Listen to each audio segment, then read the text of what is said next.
اللہ تعالیٰ نے حضرت داؤد کی قوم کا ذکر کیا کہ اللہ نے انہیں حکم دیا تھا کہ ہفتے والے دن مچھلیاں نہیں پکڑنی، تو وہ کہتے تھے چلو ہاتھ لگا کے نہیں پکڑنی، ہاتھ لگا کے۔ وہ ہمارے لوگ ہیلے بہانے تلاش کر لیتے ہیں نا، وہ بڑے جناب انشورنس والا آ گیا، اب وہ بینک والا آ گیا، وہ فلانے صاحب آ گئے، وہ تروڑ مروڑ کے کہانیاں باتیں، اور پھر ہمیں بھی رستے مل جاتے ہیں بچنے کے۔ مفتی صاحب نے کہہ دیا تھا، ایک مولانا سے میں نے ان کو کہا ہفتے والے دن مچھلیاں نہیں پکڑنی، کا نہیں پکڑتے، چھوٹے چھوٹے حوض بنا لیے تو مچھلیاں زیادہ آتی تھی اس دن۔ یہ بھی اللہ کی قدرت تھی، نماز کے وقت گاہک زیادہ آتے ہیں، یہ اس کی قدرت ہوتی ہے۔ تو وہ مچھلیاں حوض میں جمع ہو جاتی ہیں، یوں سمجھ لیں کہ جال انہوں نے لگا لیے ہوئے تھے، تو جال میں وہ پھنستی رہتی تھی، حوضوں میں آتی رہتی تھی۔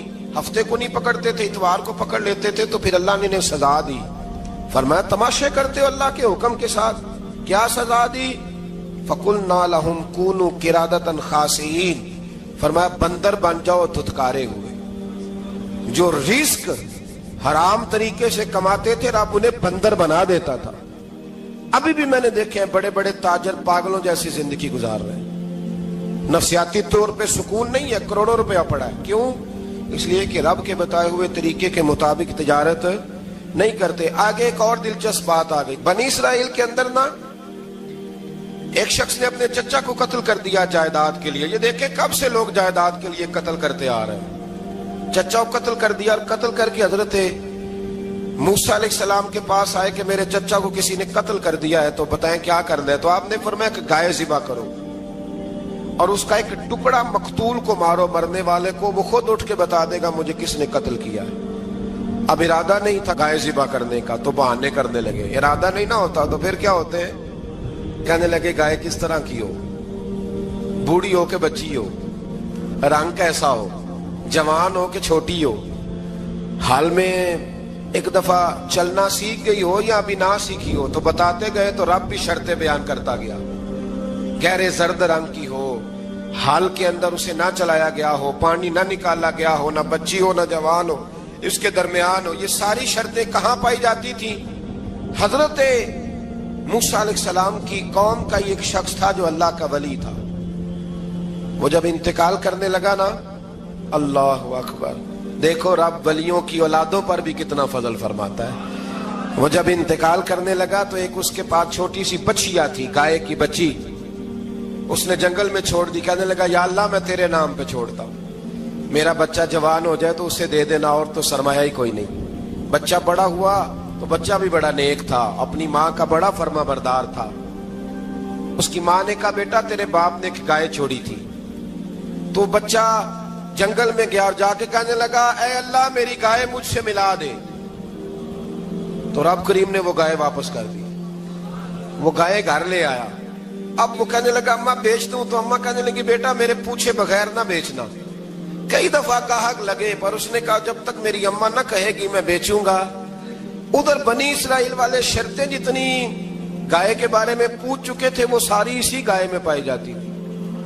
تو یہ ڈھونڈتے ڈھونڈتے وہاں پہنچ گئے، تو کہنے لگے گائے چاہیے۔ تو اس نے کہا بھی تمہاری مرضی سے نہیں، قیمت میری مرضی کی۔ ایک مفسر نے تو یہاں تک لکھا ہے کہ اس نے کہا گائے ذبح کر کے نا، تو جتنا گائے کے اندر گوشت ہوگا نا اتنا ہی کھال کے اندر تو مجھے مال بھر کے دو گے، اتنے سکے بھر کے دو گے، اتنی اشرفیاں بھر کے دو گے تو پھر تمہیں گائے دوں گا۔ تو پھر یہ گائے انہیں ملی اور یہ گائے لے کر کے آئے۔ زیادہ سوالات نہ کرتے تو زیادہ الجھتے نہ۔ ہم بھی دین کے معاملے میں بڑے سوال جواب کرتے ہیں، اتنا سوال کریں جتنی اس کی ضرورت ہے۔ ان لوگوں نے سوالات زیادہ کیے تو پھر الجھ زیادہ گئے۔ تو میرے بھائی اس کا ذکر بھی اللہ تبارک و تعالیٰ نے پہلے پارے کے اندر بیان فرمایا۔ پھر اللہ کریم نے فرمایا کہ کچھ ایسے لوگ بھی ہیں یہودیوں میں سے جن کا دعویٰ ہو گیا ہے کہ ہم اللہ کے بڑے پیارے ہیں۔ فرمایا یہ صرف ان کے منہ کی باتیں ہیں، یہ تو قیامت میں پتہ چلے گا نا کہ اللہ کا پیار کس کے ساتھ زیادہ ہے۔ اور پھر یہ بھی یہودیوں نے دعویٰ کیا ہے، اسی پارے میں اللہ فرماتے ہیں کہ ان کا دعویٰ ہے کہ ہم اللہ کے بڑے پیارے ہیں، جنت میں ہم ہی جائیں گے۔ تو اللہ فرماتے ہیں پھر مرنے کی دعا تو کرو، جنت میں تو مر کے جانا ہے نا۔ لیکن رب فرماتے ہیں یہ کبھی مرنے کی دعا نہیں کریں گے، اس لیے کہ انہیں پتہ ہے کہ ہم نے آخرت کے لیے کیا بھیجا۔ لے جی پہلا حکم آ گیا یا ایھا الذین آمنوا کہہ کے، پہلی آیت قرآن پاک کی پہلے سپارے میں پہلی آیت جس میں اللہ نے کہا یا ایھا